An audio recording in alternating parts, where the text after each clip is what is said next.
Hello, welcome to Chief Inspector Training for the April 6th spring election. I'm Janice Moyer, Village Clerk, and today's training will be presented by myself and Deputy Village Clerk Amy Vanderhei. Let's start with Election Day notes.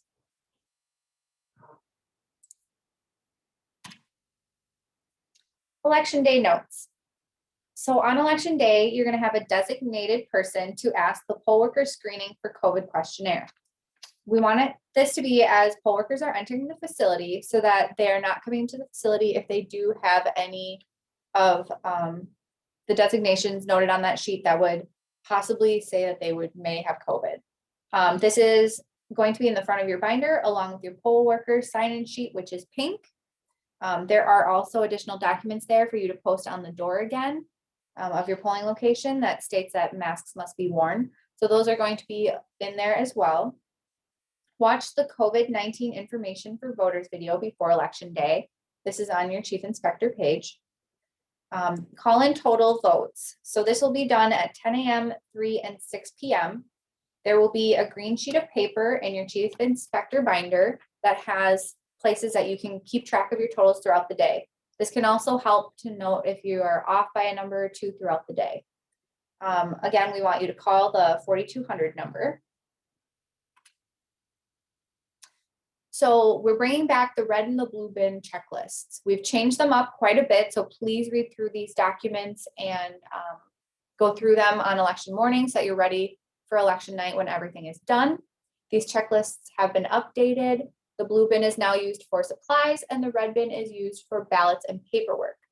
We have created these checklists to help you organize your paperwork, ballots, and etc. on election day.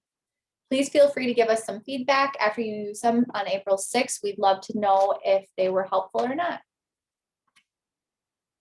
So the red bin checklist, this is page 1 of the red bin checklist. It is used to make sure you have all the items in the red bin before transferring them to Village Hall. And this next one is the back side of the checklist, which includes details of what you have to have completed on the forms and envelopes and etc. before you're putting them into the red bin. Election night check-in. Chief inspectors are going to be able to decide which check-in process they prefer. We're going to offer 2 different options. We will ask you which you prefer when making visits to the polling places on election day so we can plan for you election night.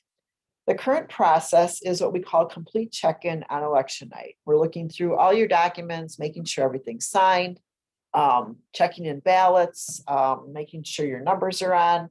We're now going to offer 2 options, either complete check-in, which is the way we've always done it, or what we call partial check-in on election night. And then we're going to review paperwork on Wednesday. So how does partial check-in work? And what does that entail? Preparation, we're going to prepare ballot bags following the directions on the red bin checklist. Only ballot bags will be checked in on election night. So you're still going to bring all your materials that would be in the red and blue bins to Village Hall. 2 chief inspectors or 1 chief inspector and another poll worker must bring the ballot bags and all other election forms and materials to Village Hall. And then on Wednesday, clerk services staff is going to review remaining paperwork and all other materials. 2 chief inspectors or 1 chief inspector and another poll worker must be on call Wednesday morning to come back to Village Hall if needed. So we will let you decide if you want to do complete check-in or if you just like to bring your materials in. We'll check in your ballot bags and let you go home or on your way. And then we will take a look at the rest of the paperwork on Wednesday. The next few pages are shelter in place. I'm not going to read through them. They are the same locations that we have had all along. Nothing has changed. So please take a look at pages 7 through 10. Find your polling place. Make sure you're familiar with that location. And if you have any questions about that, please make sure you contact me or Amy at Village Hall so we can either describe it better, answer any of those questions. We want to make sure that you do have that emergency shelter location available for poll workers and yourselves on election day if something unforeseen happens and you need to use it. Curbside voting. Follow the directions from the Election Day Manual, page 66 and 67, and review the document provided in your chief inspector binder, also located at the bottom of the training page. Remember, some people are wanting to curbside vote because of COVID. So we will have, locations where they can call us again outside of the polling place. And then what we would do is whatever staff person here makes that call would contact the chief inspector for that polling place to let them know that you do have a curbside voter, and then you would have to follow the process. Make sure you're masked, there are shields in the bins, and you're using gloves, and you're using all the PPE that you need to so that you keep yourself and the poll workers safe.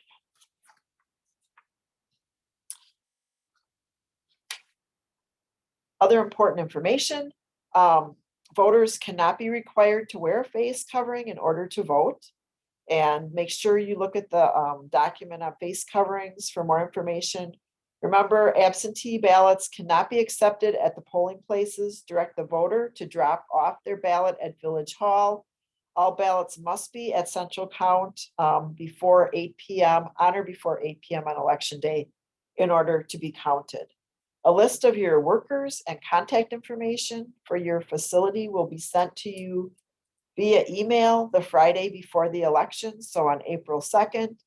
Remember, any political party appointed poll workers must help empty the ballot bin and sign the ballot bags after the polls close. And then a last reminder is please announce at 8 p.m. The polls are now closed and the local board of canvass will convene. Make sure that you have one poll worker who, or you, if available, that can read the tape from the machine. It's going to print 4 tapes. You only need to read through it once. I don't care who's listening or if anyone is listening, but we just need to go through that exercise. As far as contacting us, if you can call us at the switchboard number at Village Hall, which is the 532-4200, that is the best way to contact either myself, Amy, or Kim. We're not always sure who's going to be in the building, and using our own personal cell phones is not the preferred way to get a hold of us. So if you can do that, that would be great. Thank you for listening, and please watch all of the remaining training videos.